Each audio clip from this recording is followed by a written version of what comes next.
The Climate Academy is in Ispra today at the Joint Research Center, where we're going to be interviewing Rosa Román, I hope I'm pronouncing that correctly. Very well. Who is a researcher here. Would you like to introduce yourself?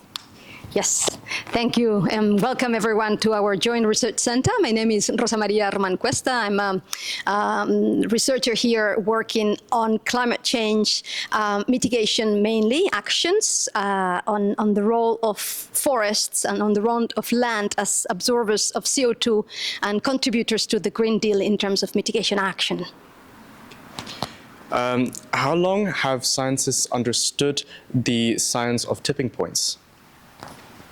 Thanks very much. So today, when you came, we were presenting a bit the story of tipping points, and we were framing them into the concept of complex Earth system, which basically relates to this complex interaction of atmosphere and biosphere and ocean dynamics that bring stability to the climate system. And this, as part of ecological processes, have been studied for at least the last 250 years, and I would say von Humboldt, our hero of ecological research, started working on interactions between climate and biogeographical distributions. But the topic of how complex Earth nonlinear systems are starting to be endangered by human actions like the emission of fossil fuels and their destabilization processes started in the last 25 years, and it's been intensifying in the last 15 because we start to see more signs that some of these complex nonlinear systems like the Amazon or like the Atlantic overturning circulation or coral reefs or the West Antarctica ice sheet are starting to sign and to send a message that their stability limits are going to be compromised if we do not reduce our emission of CO2 and the global warming, which is pushing the systems out of their stability boundaries. And then our next question, so are these tipping points included in the IPCC projections? So yes, the IPCC has been studying these complex Earth nonlinear systems as part also of our human action and the response of global warming.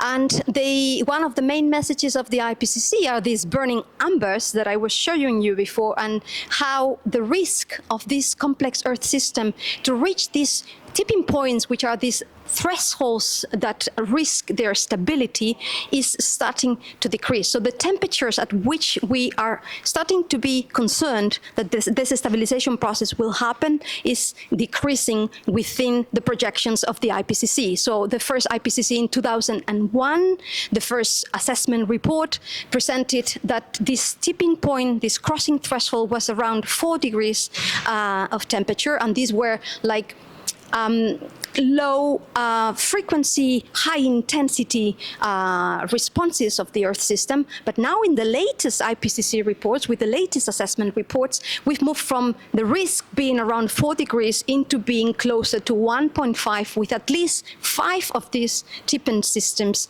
risking the destabilization process around this temperature of 1.5. And now we are starting to move to like high frequency and high intensity responses. And these 5 systems, as we have seen today in our presentation, were the West Antarctica ice sheet, coral reefs, the Greenland ice sheets, the subpolar gyre and the connected to it, the Barents Sea and the Labrador Sea. And so these are systems that at temperatures now at 1.5, the IPCC is predicting that there is risk for destabilization with global consequences on climate system.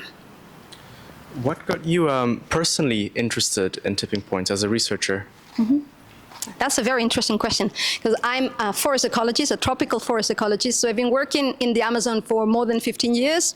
And I've also been working now with the role of hurricanes and droughts in coral reefs, but also on mangroves. And mangrove is a system that it's a very peculiar system. It's a hybrid that lives between the ocean and the land and is very much protecting the coasts from hurricanes, from sea level rise. And it's also now starting to be threatened to be a tipping point. So my research research in the tropics on coral reefs, the Amazon, and the mangrove ecosystems made me interested in understanding their resilience to these impacts that come from global warming, but also from human action. Thank you. So why do you think tipping points are not currently public knowledge? They are not? So I think tipping points are starting to be more and more present in the news. And as you know, the news are a big way of making topics popular for good or for bad reasons. And some of the journals that care about environmental crisis are starting to present more and more the role of tipping points. We have seen in the last year coral reef bleaching. We have seen the drought in the Amazon, the fire in the Amazon. Right now, South America, it's a burning hell. We have seen issues around the melting of the ice in West Antarctica, also in the Arctic, like record low levels of ice. So they start to be very public in society's knowledge, but maybe they're not connected with the concept of this fragility and this interconnectivity that these complex Earth systems are. So maybe they don't assign them to the word tipping point, but they understand that these ecosystems, these cryospheric systems, these ocean circulation systems are now part of the ecological concern beyond discourse of climate change and beyond the discourse of extreme events. So this is an added reason for concern. Which tipping points at the moment cause you concern personally, and which tipping points are potentially already tipping? Yes, thank you. So we saw that in these IPCC projections of the risk of destabilizing these tipping points, there are 5 of them. And one of them that is my most closest to my heart is coral reefs. I've worked in the Caribbean, and the fact that you are seeing them in their plenitude.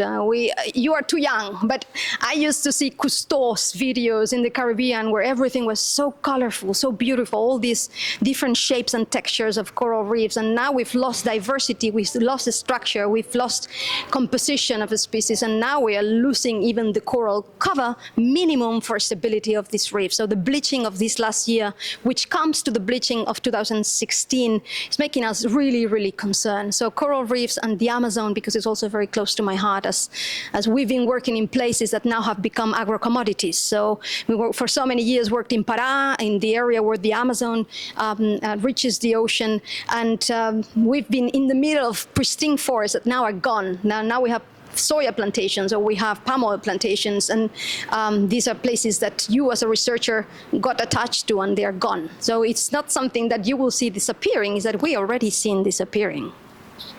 So what are the key factors in play in the disappearance of the Amazon forest and its tipping point? Can you repeat my question? Oh, sorry. So what are the key factors at play in the tipping points involved in the Amazon? Thank you. So all the tipping points are driven by global warming. So the stabilization process of all the 25 tipping points, which are tipping systems, which are Earth complex systems that can be ice systems, or they can be oceanic or atmospheric systems or biospheric systems. They're all pushed by increasing temperatures. And on the top of that, each of these systems have their own secondary drivers. Like in the Amazon, it would be deforestation. So we know that the tipping, the stabilization process of the Amazon is influenced by deforestation and canopy cover and removal of canopy cover that reaches a quarter of its original cover. So if you remove up to 25 of the original rainforest, you are going to enhance the risk of this system of stabilizing. Sorry. And bad news is that we already are on 17 of this. The good news is that we can act on it, and we have examples here in the GRC of new regulations that are dealing on deforestation-free trade that is trying to tackle the reduction of these co-drivers so that we also, as European citizens, reduce our carbon footprint. So governance has a lot to do with also controlling both temperatures within mitigation action and co-drivers like deforestation or fire, or other co-drivers like increasing the absorption of CO2 through promoting restoration, promoting afforestation, promoting reforestation action or carbon farming, which are actions that the European Union is already doing. So there are problems, but we also can see some solutions, or at least some proactive governance responses to this threat of tipping points. Do you think you can say with confidence, as a researcher at the Joint Research Center, that the European Commission's goals of reaching net zero by 2050 will be sufficient in preventing any systems from collapsing? Well, let's talk about scientific evidence rather than the positioning of the GRC, which it's a different animal. But from the scientific sphere, what we are fearing is that even if we manage to control the temperature towards 1.5, which means reducing to net zero in 2050 by reducing almost 70% of our current emissions with very steep annual reductions of the mitigation targets, even if we achieve that, which for 1.5 we are getting seriously into the doubt part of it, but we still have hope for the 2 degrees, so there's absolutely lots of action to do. Even if we do that, the problem with tipping points will be overshooting. And what is overshooting? Overshooting means trespassing the temperature and trespassing the emissions for then coming back into the net zero, which is something that is likely to happen. So yes, we are going into a reduction. We can see that the world has reduced the amount of emissions per capita. We can see that Europe has reduced 20% of its emissions in the last, since 1990.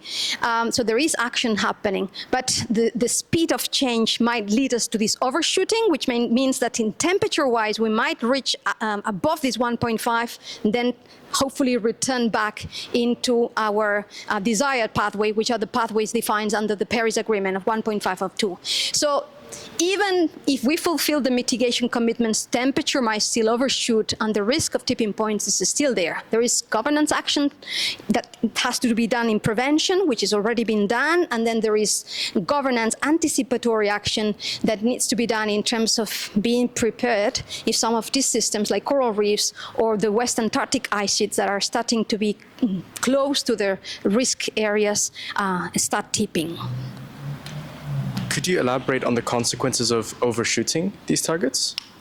Yes, so overshooting basically is a technical word that means that the timing for starting the decrease of the emissions at the global level starts a bit later. So instead of having like a very steep decrease, you still have like a less steep decrease. And that means that in terms of temperature, you are not reaching what it was expected to be reached within those frameworks of emission pathways that lead to the desired temperature, so your temperature does not stabilize. There are many reasons why the temperature does not stabilize, and one of them is because also the Earth has been buffering the emissions that we've been putting into the atmosphere by naturally, very generously absorbing 50% of what we humans have been adding into the atmosphere. But we are starting to see that some of these buffering effects that come from the ocean and that come from the land are starting to be compromised. So we start to see that the saturation effects of vegetation, so the increased CO2 should have increased responses and faster photosynthesis rates, but with the temperature, the heat that also comes with this exceeded CO2, this vegetation are reaching a plateau of photosynthesis, so they are not going any faster, so they are not capturing more CO2 as the models predicted, and then the ocean, which is a big also absorber of the CO2 now, is so hot. We're having a lot of problems with acidification, so they are also not absorbing as much CO2 as we should do. This is one of the reasons why this year the percentage of increase of the ppms of the CO2 has been almost 3 ppm, which is absolutely abnormal. And this is because the buffering effect of the oceans and the land in the last year, which was affected by El Niño, was lower than normal. So if the buffering systems from the Earth, by absorbing the vegetation, the CO2, and the oceans absorbing that fails, the amount of CO2 that will reach the atmosphere as a net balance is also increasing. So these are all effects that relate to overshoot. Every degree, every ppm extra that we can avoid for including into the system through mitigation actions, through our own lifestyles of reducing our own carbon footprints, by improving the amount of land that remains resilient, so restoration action, supporting nature to do its job, will also reduce the amount of temperature that we increase, and therefore will also make it less likely to cross these thresholds. But the fact that the stabilization of temperature will not be immediate, this is the effect of overshooting, by not really reaching on time. And even if you reach in time, if these buffering systems fail you, the temperature is not going to decrease at the speed that was predicted, because the models were not predicting these failing responses from the buffering of the Earth. If we overshoot and some systems fail, will that have consequences for any models and predicting how the other systems will react to this? We are always in a learning exercise. All the modelers and the models for Earth systems are complex models. We've been talking about complex nonlinear systems. So you have to integrate all these 5 systems that we were defining before that makes the meta-organism that is the planet Earth. So the hydrosphere, the atmosphere, the biosphere, the lithosphere. So this combination of systems into a model is already complex by itself, but also by nature, nonlinear systems are very reactive to initial conditions and small changes, and they can have self-amplifying feedbacks, because that's how they work, that they are difficult to model.